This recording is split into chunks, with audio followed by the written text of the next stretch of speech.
نماز پڑھتے ہیں کاروبار بند ہو گیا، نماز پڑھی گاہک دکان پر نہ آیا، نماز پڑھی گھر میں چوری ہو گئی، نماز پڑھی دکان بند ہو گئی، آگے شکایت کرتے ہیں کہ نماز پڑھتے ہوئے بھی پریشانی کیوں آ رہی ہیں؟ حضرت فرماتے تھے ایک پریشانی آئے گی نماز چھوڑنے کی وجہ سے، ایک پریشانی آئے گی نماز بگاڑنے کی وجہ سے، ایک پریشانی آئے گی نماز چھوڑنے کی وجہ سے، ایک پریشانی آئے گی نماز کو بگاڑنے کی وجہ سے۔ نمازی کے لیے بد دعا کرتی ہے، یاد رکھو جو نماز اسباب کے لیے بگاڑی جاوے گی، اس نماز کی بد دعا سب سے پہلے اسباب کو لگے گی۔ جو نماز اسباب کے لیے بگاڑی جاوے گی، اس نماز کی بد دعا سب سے پہلے اسباب کو لگے گی، کیونکہ اسباب کی وجہ سے بگاڑی گئی ہے۔ اس لیے میرے دوستو عزیزو، بڑا بہترین موقع ہے یہ اللہ کے راستے میں نکلنے کا۔ اس نکلنے کے زمانے میں لمبی لمبی نمازیں پڑھنے کی مشق کرو، لمبی لمبی نمازوں کا اپنے آپ کو عادی بناؤ، رکوع سجدہ قوما قاعدہ، خوب نفس کو کچلو، لمبے لمبے سجدے کرو، بھاری پڑے گا۔ یہ یقین رکھو میرا سر سجدے میں رحمان کے قدموں کے درمیان رکھا ہوا ہے، دل سے اس کا یقین رکھو۔ سر اٹھانے کو دل نہ چاہے گا، تمہارا سر بیوی کی گود میں رکھا ہو، کوئی آ کے دروازہ کھٹکھٹا دے، کتنی ناگواری ہوگی کہ اس وقت کون آ گیا، میں تو اس وقت خواہش کے مقام پر تھا۔ اگر یقین کرو کہ میرا سر رحمان کے قدموں کے درمیان رکھا ہوا ہے، ابن رواحہ رضی اللہ تعالیٰ عنہ بیوی کی گود میں سر رکھے ہوئے جہنم کے پل کو یاد کر کے رو رہے، یہ کیفیت ہماری تعلیم کے حلقوں میں نہیں ہے، سجدوں میں یہ کیفیت نہیں ہے۔ اس کا مطلب یہ ہے کہ غفلت کے ساتھ نماز ہو رہی ہے، اپنی نمازوں پر مشق کرنی پڑے گی۔ حضرت فرماتے تھے رکوع میں، سجدے میں، قومے میں اور قیام میں، ہر عمل میں اللہ کا دھیان بالارادہ لاؤ، جنت دوزخ کو سوچو اور یہ سوچو کہ کون سی نماز ہے جس پر اللہ نے زندگی کو بدل دیں۔ اس طرح اپنی نمازوں میں کمال پیدا کرو۔ پورا مجمع اس کا عزم کرے کہ ہم علماء کی صحبت سے اور ان سے پوچھ کر اپنی نمازوں کو درست کریں گے۔ ائمہ مساجد کو چاہیے اپنے مصلیوں کی نماز کی خود نگرانی کریں، یہی سنت ہے۔ ہر امام کے ذمہ لازم ہے حضور اکرم صلی اللہ علیہ وسلم کے مصلی پر ہونے کی وجہ سے کہ وہ اپنی مسجد کے مقتدیوں کی نماز کو درست کرے۔ نماز کی تعلیم مسجدوں سے ائمہ بذات خود دیا کریں۔ یہ طریقہ مت رائج کرو کہ کتاب سے دیکھ کر سیکھ لو، یہ طریقہ مت رائج کرو کہ کتاب سے دیکھ کر سیکھ لو۔ کتاب سے دیکھ کر عمل نہیں آ سکتا، علم آ سکتا ہے، عمل کرنے والوں کو دیکھ کر ہی عمل آئے گا۔ یہ طریقہ مسنون طریقہ ہے کہ علماء کی صحبت سے ہر عمل کو سیکھو، یہی مسنون طریقہ ہے۔ کتابوں سے علم کا لینا دور صحابہ کا معمول نہیں ہے، یہ بہت بعد کی چیز ہے۔ اسی یہی وجہ ہے کہ ہر آدمی اپنے عمل میں چوک رہا ہے کہ اس کو عملی دین نہیں ملا۔ اس لیے تاکید کر رہا ہوں کہ تم جس عمل کو کتاب میں دیکھ بھی لو، اس کی آ کر کسی عالم کی صحبت میں درستگی کرا لو۔ اس کا سب سے بہترین اور آسان طریقہ مسجد کی سطح پر عملی مشق کرانے کا ہے۔ آپ دیکھتے نہیں ان فوجیوں کو تربیت کرائی جاتی ہے، ان کو ٹریننگ دی جاتی ہے، کیسے کیسے مشقتوں سے گزارا جاتا ہے۔ جب تک اس پوری کورس کو نہیں کر لیتے فوج میں داخلہ نہیں ہوتا، جب تک ان سے مشقیں کرا کر ان سے جو ہے ان کا امتحان نہیں ہو جاتا، کوئی فوجی بھرتی نہیں ہوتا۔ یہاں بغیر کسی تربیت کے ائمہ اور مصلی اور مقتدی تیار ہو رہے ہیں۔ ہمیں چاہیے خوب عمل کی مشق کراویں، اپنی اپنی مسجدوں میں صحیح رکوع اور سجدے کی مشق کرائی جائے۔ ہر مسجد کا معمول ہو یہ کہ مسجد آنے والے مقتدیوں کو صحیح رکوع کی اور صحیح قاعدے کی اور صحیح جلسے کی تعلیم دی جائے عملی طور پر۔ نماز کی ٹریننگ دینا بھی فرض ہے، جس طرح نماز پڑھنا فرض ہے، اس طرح اللہ کے راستے میں نکل کر لمبی لمبی نمازیں پڑھنے کی مشق کرنی ہے۔ تہجد کو لازم پکڑ لو، کسی کی بھی خروج کے زمانے میں تہجد نہ چھوٹے، اپنے آپ کو تہجد کا عادی بناؤ۔ نفس کو کچلنے کا تہجد سے بڑھ کر کوئی ذریعہ نہیں، سب سے زیادہ نفس کچلا جاتا ہے رات کے قیام سے۔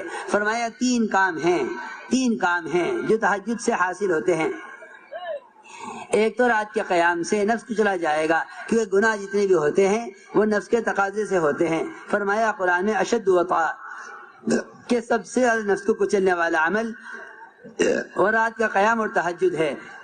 اور دوسرا عمل فرمایا کہ اگر رات کے قیام کا اہتمام کرو گے تو اللہ رب العزت ضرورت کی بات کہلوائیں گے کہ داعی کی بات کو واضح کر دینے والا ہے رات کا قیام۔ فرمایا اقوم قیلا یعنی ابین قیلا کہ بات واضح ہو جائے گی رات کے قیام سے۔ تیسرا فائدہ یہ ہے کہ دن بھر دعوت کے جو بڑے بڑے تقاضے ہیں اور دن بھر دعوت کے بڑے بڑے کارنامے ہیں، اس میں اللہ کی مدد رات کے قیام کے بقدر ہوگی۔ اس لیے فرمایا ان لک فی النہار سبحا طویلا، کہ آپ کو دن بھر بڑے بڑے کام کرنے ہیں، ان کاموں پر جو مدد ملے گی وہ رات کے قیام سے ملے گی۔ اس طرح ہمیں اہتمام کرنا ہے اپنی نماز جو ہے رات کے قیام اور تہجد کا۔ ابوبکر صدیق رضی اللہ تعالیٰ عنہ نکلنے والی جماعتوں کو دو چیزوں کی تاکید فرماتے تھے، ایک رات کے قیام کی اور دوسرے قرآن کی تلاوت کی۔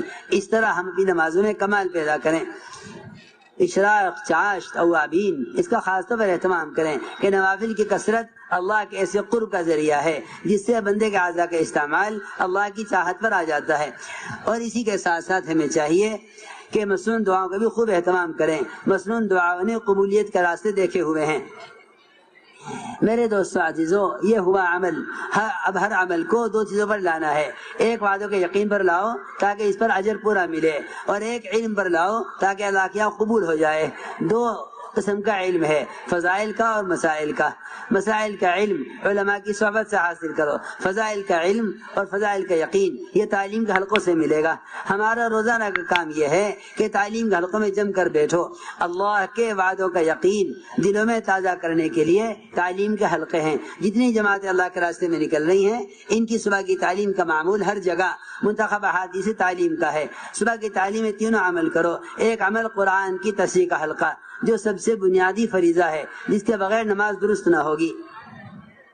اگر پوری جماعت میں ایک ہی ساتھی صحیح قرآن پڑھنے والا ہے تو ایک ہی حلقہ لگاؤ، دو ہیں تو دو حلقے لگا دو، وہ ساتھیوں کا قرآن درست کرائیں، ایک ایک کی ایک آیت پڑھیں، ایک سے ایک آیت صحیح کروائیں، دو دو کی جوڑی بنا کر ایک ایک قرآن کی آیت 24 گھنٹے یا آپس میں دہراتے رہیں۔ اس طرح دو دو کی جوڑی بنا دو اور قرآن کی آیتیں سیکھتے رہیں۔ اگلے دن یہ سبق سن کر اگلا سبق دیا جائے۔ اس طرح جماعت کے ہر ساتھی کا قرآن کا ایک ایک لفظ صحیح کرایا جائے، صحیح تلفظ ادا کرانے کی مشق کی جائے۔ یہ تعلیم کا حلقے صحیح قرآن کی مشق کے لیے ہیں۔ اس طرح ہمیں قرآن کی تصحیح کے حلقے کے بعد پھر تعلیم کا اجتماعی حلقہ کرنا ہے، جس میں صبح کی تعلیم میں منتخب احادیث ہی پڑھی جائے۔ روزانہ کی تعلیم کا معمول ہو یہ کہ صبح کی تعلیم میں خروج کے زمانے میں منتخب احادیث ہی پڑھی جائے۔ اس کے بعد انہی احادیث کی روشنی میں 6 نمبروں کا مذاکرہ ہو، جہاں تک ہو سکے 6 نمبروں کا مذاکرہ انہی احادیث کی روشنی میں کریں۔ یہ انتہائی آسان ہے۔ اس طرح ہمیں تعلیم کے بعد 6 نمبر کا مذاکرہ کرنا ہوگا۔ 4 گھنٹے 3 گھنٹے جم کر یہ تینوں اعمال کیے جائیں۔ پھر ظہر کے بعد کی تعلیم میں فضائل اعمال مع فضائل صدقات اہتمام سے پڑھیں۔ حضرت شیخ الحدیث رحمۃ اللہ علیہ نے فضائل اعمال میں جو فوائد نقل فرمائے ہیں تو تحریر فرمائے ہیں، انہیں اہتمام سے پڑھا جائے۔ تنہائیوں میں بھی ان فوائد پر غور کیا جائے۔ ان کتابوں کو تنہائی میں لے کر بھی بیٹھو۔ منتخب میں سے بھی تنہائیوں میں احادیث یاد کر لو، چند حدیثیں یاد کر لو تاکہ 6 نمبر کا مذاکرہ کر سکو۔ اس طرح ہمیں فضائل اعمال کی تعلیم کا بہت اہتمام کرنا ہے۔ اور دوسری کتاب انتہائی ضروری ہے، منتخب احادیث، جو لکھی گئی اس مقصد کے لیے تاکہ امت ان 6 نمبروں کی حقیقت کو سمجھے۔ ان دونوں کتابوں سے تعلیم کا اس طرح اہتمام کرو۔ تعلیم کے ساتھ تعلیمی گشت بھی یہ سمجھ کر کرو کہ صحابہ کا معمول ہے۔ ایک ایک امتی کو اعمال دعوت سے جوڑنے کے لیے تعلیمی گشت بھی صحابہ کا طریقہ رہا ہے۔ خروج کے زمانے میں بھی اپنے مقام پر رہتے ہوئے بھی ایک ایک امتی کو تعلیم کے حلقے سے جوڑنا یہ ہماری محنت ہے۔ مقام پر 2.5 گھنٹے کی ملاقاتوں میں تعلیم کے حلقے چلتے رہیں گے اور وہاں لا کر جوڑتے رہیں لوگوں کو۔ خروج کے زمانے میں بھی تعلیم کا حلقہ چلتا رہے گا مسجد میں، اور تعلیم کے دوران تعلیمی گشت ہوتا رہے گا۔ اس طرح ہمیں تعلیم کے حلقے قائم کرنے ہیں۔ گھروں کے اندر بھی انہی اعمال کو کرو۔ یہ اعمال تربیت، اعمال ہدایت ہیں۔ گھر میں بھی 5 اعمال اہتمام سے کرنے ہیں، بلکہ روزانہ گھر میں ان 5 اعمال میں سب سے پہلا عمل قرآن کی تصحیح کا حلقہ ہے۔ یہ کوئی نیا کام نہیں ہے۔ لوگ سمجھتے ہیں کہ یہ کوئی نیا کام شروع ہوا ہے، حالانکہ سب سے قدیم کام ہے، ہجرت سے پہلے کا عمل ہے۔ صحابہ کرام نے ہجرت سے